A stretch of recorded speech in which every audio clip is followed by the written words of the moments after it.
नमस्कार। Desert storm से मैं विमल शर्मा। डेजर्ट स्टॉर्म लेकर आ रहा है एक नई पेशकश, कहीं अनकहीं। ये कार्यक्रम जैसलमेर की महिलाओं के लिए प्रसारित किया जा रहा है। इस कार्यक्रम में महिलाओं द्वारा कहीं अनकहीं के माध्यम से अपनी बात महिलाओं के सशक्तिकरण के लिए अपनी बात रखेंगी, अपने जीवन की अनछुए पहलुओं को चर्चा करेगी। इनसे चर्चा करेगी हमारी एंकर योगिता सोनी, और हर रविवार को ये दोपहर 2:30 बजे के लगभग प्रसारित किया जाएगा। इसे देखना ना भूलें, ज़रूर देखें। लड़कियों के ख्वाब आसमान तक जाते हैं, पर क्या करें, कुछ घरों के रास्ते सिर्फ रसोई तक ही जाते हैं। नमस्कार, मैं हूँ योगिता सोनी और आप देख रहे हैं डेजर्ट स्टॉर्म न्यूज़ का कार्यक्रम कहीं अनकहीं। इसमें जो हमारे आज के गेस्ट हैं वो अभी सेंट पॉल स्कूल में एज अ टीचर वर्क करती हैं। इनका नाम है अंजना श्रीवास्तव। आइए इनसे मिलते हैं और बात करते हैं। नमस्कार अंजना जी। नमस्ते योगिता जी। बहुत बहुत स्वागत है आपका। हाँ, सर्वप्रथम आपको बहुत बहुत बधाई, वो आपको बहुत बहुत धन्यवाद जिससे आपने मुझे आज यहाँ आने का मौका दिया। जी, आप सेंट पॉल स्कूल में आर्ट एंड क्राफ्ट की टीचर हैं। जी, तो आर्ट एंड क्राफ्ट को आपने अपना सब्जेक्ट कैसे चुना? एक्चुअली आर्ट एंड क्राफ्ट में मुझे बचपन से ही बहुत शौक़ था, और मेरी मम्मी खुद भी डिप्लोमा होल्डर थी और उन्होंने मुझे इस क्षेत्र में काफ़ी प्रोत्साहित किया। बाद में मेरे पापा चंदेरी साड़ी टेक्सटाइल में स्टाफ इंस्पेक्टर थे, तो वहाँ पर भी मैडम थे एक टेक्सटाइल में जो बहुत अच्छा पेंटिंग वगैरह सिखाते थे। जी, फ़ॉरेन तक उनका सप्लाई होता था। जी, उनसे मुझे क्लास करने का मौका मिला। बाद में उन्होंने मुझे मेरे हाथ में परफेक्शन देख करके उन्होंने मुझे अपने साथ काम करने का मौका दिया। जी, वहाँ से मेरी रुचि आर्ट एंड क्राफ्ट के प्रति हो गई, जी। और बहुत अधिक रुझान होने के कारण मैंने इसे अपना सब्जेक्ट बना लिया। जी। आर्ट एंड क्राफ्ट को लेकर जैसे ये जो सब्जेक्ट है, जी, जैसे कि आपने बताया था मुझे कि आप साइंस भी पढ़ाती हैं। साइंस और आर्ट एंड क्राफ्ट का तो कोई रिलेशन ही नहीं बैठता कि साइंस में आर्ट, तो इन दोनों सब्जेक्ट का आप कैसे मैनेज कर लेती हैं? एक्चुअली क्या है कि वैसे मेरा एकेडमिक में सब्जेक्ट साइंस ही है, जी, बट आर्ट एंड क्राफ्ट में भी मेरी रुचि थी। बाई चांस मुझे आर्ट एंड क्राफ्ट में एंटर करने का मौका मिला। जी, एक्चुअली हस्बैंड एयरफोर्स में थे उस समय। जब मैंने स्कूल ज्वाइन किया तो आर्ट एंड क्राफ्ट की वैकेंसी थी, जी, तो मैंने as a art and craft teacher वहाँ पर ज्वाइन कर लिया। उसके बाद कंटिन्यू मुझे आर्ट एंड क्राफ्ट के ऑफ़र मिलते रहे। एयरफोर्स में होने के कारण एयरफोर्स वाइफ वेलफेयर एसोसिएशन संस्था होती है, वहाँ पर मैंने लेडीज़ को भी पेंटिंग क्लासेस कराई। जी। उसके कारण मेरा रुझान उस तरफ और ज़्यादा बढ़ता गया, बढ़िया। और मैंने इसको ही अपना सब्जेक्ट बना लिया। आर्ट एंड क्राफ्ट का स्टडी में क्या रोल है?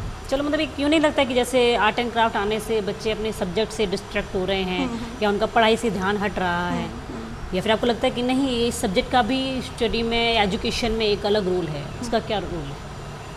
एक्चुअली आर्ट एंड क्राफ्ट जो है वो बच्चों में रचनात्मक योग्यता विकसित करता है। जी, बच्चों को कई तरह से, जैसे उनके मन में जो भावनाएं हैं, जो कल्पनाएं हैं, वो पेन पेंसिल के माध्यम से, कलर के माध्यम से वो कागज़ पर उकेरते हैं। आर्ट एंड क्राफ्ट में वो बहुत सारी चीज़ें जैसे ग्लू है, सीजर है, पेपर है, इन सब चीज़ों का एडजस्टमेंट करना सीखते हैं। उनको एक साथ यूज करके वो अपनी भावनाओं को उकेरते हैं। कई पुरानी चीज़ों से नई चीज़ें बनाना सीखते हैं। कभी कभी मम्मी पापा उनको नया सामान नहीं देते हैं कि फालतू के काम करते रहते हो, तो वो कुछ पुरानी चीज़ें लेकर के जो यूजलेस हैं उनको लेकर के कुछ नया बनाते हैं, क्रिएशन करते हैं, तो अच्छा लगता है। दूसरा ये होता है कि जब सारे एकेडमिक सब्जेक्ट होते हैं तो कभी कभी पढ़ते पढ़ते बच्चों को थोड़ा थकान फील होने लगती है, बोरियत भी हो जाती है। बोरियत होने हो जाती है। तो ऐसे में आर्ट एंड क्राफ्ट सब्जेक्ट जो है उनमें एक नया क्रिएशन, नया उत्साह पैदा करता है। एक पीरियड के लिए उनको बड़ा रिलैक्स फील होता है, तो ऐसे में आर्ट एंड क्राफ्ट उनको बहुत हेल्प करता है। आर्ट एंड क्राफ्ट को आज जैसे आपने अपना सब्जेक्ट बनाया, इसमें कहीं ना कहीं से आपको कोई मोटिवेशन मिला कि नहीं, इससे मुझे भी रिलैक्सेशन मिल रहा है और मैं बच्चों को भी वो चीज़ दे सकती हूँ, कहीं से स्पेशली मोटिवेशन मिला आपको इसको करने का? एक्चुअली जब मैं पेंटिंग क्लासेस कर रही थी तो मैंने 1 महीने ही क्लास की थी, तभी मेरी टीचर ने मेरे को बोला, अंजना तू पेंटिंग क्लास मत किया कर। जी, तो मैं एक बार शॉक्ड हो गई कि क्यों ऐसा बोल रहे हैं। बाद में बोले कि तुम बहुत अच्छा काम करती हो, तुम मेरे साथ काम किया करो। उनके साथ काम करते करते मैंने काफ़ी कुछ सीखा, और आगे जब स्कूल में भी मुझे वो मौका मिला तो मुझे दोबारा से अपनी हॉबी को डेवलप करने का एक मौका मिला, इसलिए मैंने आर्ट एंड क्राफ्ट स्टार्ट किया। और जब मैं एयरफोर्स में आर्ट एंड क्राफ्ट की क्लासेस लेडीज़ की ले रही थी, उस समय मुझे मेंटेनेंस कमांड नागपुर से बेस्ट ऑफ वर्कर का अवार्ड भी मिला। जी, वो अवार्ड किससे रिलेटेड होता है? वो अवार्ड जो होता है अफवाह में, जो एयरफोर्स वाइव्स वेलफेयर एसोसिएशन जो संस्था होती है, उस संस्था में अच्छा काम करने वाली संगनियों को, वायुसेना में हम लोग सखियों या लेडीज़ को संगिनी के नाम से पुकारते हैं, तो जो संगिनी अच्छा काम करती हैं उनको वो अवार्ड दिया जाता है। जैसे आप एक टीचर हो और आपने अपने ही किसी टीचर के बारे में भी बताया है, तो अभी हाल ही में जो 5 सितंबर टीचर्स डे गया है, तो एक तरह से कहीं ना कहीं हमने हमारी कन्वर्सेशन को उस टीचर्स डे से भी जोड़ दिया है। टीचर्स डे के दिन टीचर्स को याद करना। जी, आर्ट एंड क्राफ्ट से मैं थोड़ा सा हट के सिर्फ एजुकेशन पे आना चाहूँगी। लॉकडाउन के बाद से बच्चे बहुत ज़्यादा सोशल मीडिया पर डिपेंड हो गए हैं, तो अब आप सोशल मीडिया को एजुकेशन की फील्ड में किस तरह से दिखती हैं?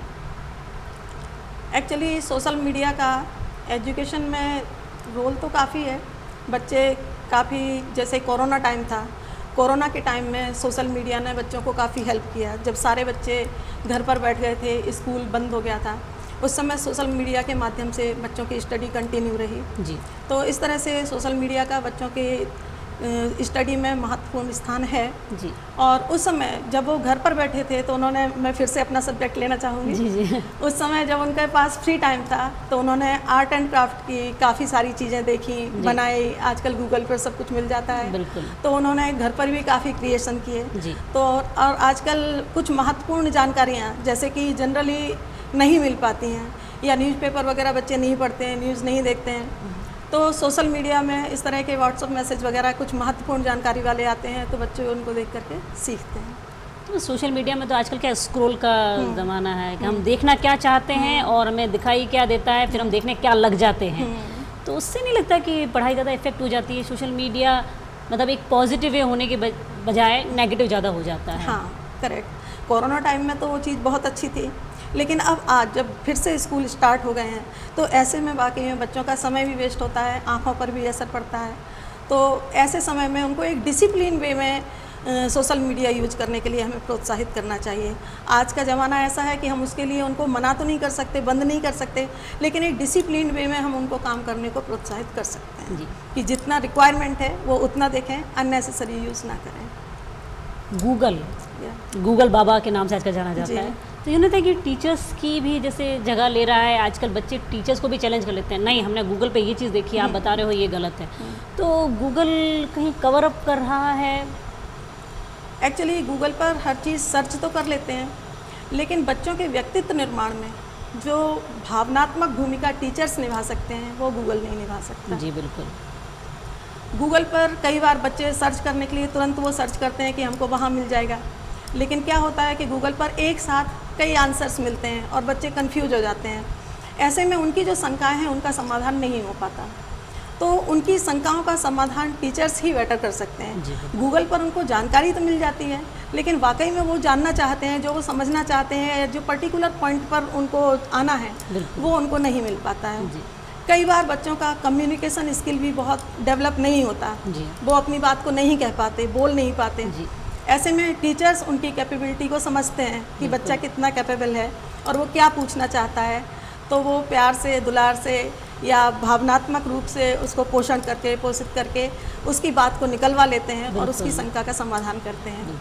गूगल हमें आंसर तो काफ़ी सारे दे सकता है, पर ये भावनात्मक जो स्नेहिल जो गुरु दे सकते हैं, वो बच्चे को संतुष्टि जिसे कहते हैं, जिससे बच्चा फुल्ली सेटिस्फाई हो जाए, वो गूगल नहीं दे सकता है।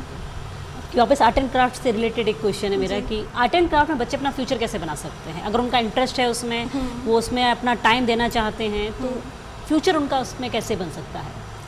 एक्चुअली आर्ट एंड क्राफ्ट एक वाइड सब्जेक्ट है, वो केवल रबर, पेंसिल, इरेजर तक सीमित नहीं है। जी, आर्ट एंड क्राफ्ट में बहुत सारी ब्रांचेस हैं। आर्ट एंड क्राफ्ट में जस्ट लाइक पोइट्री है, या लकड़ी का सामान है, या पेंटिंग्स बनाना है।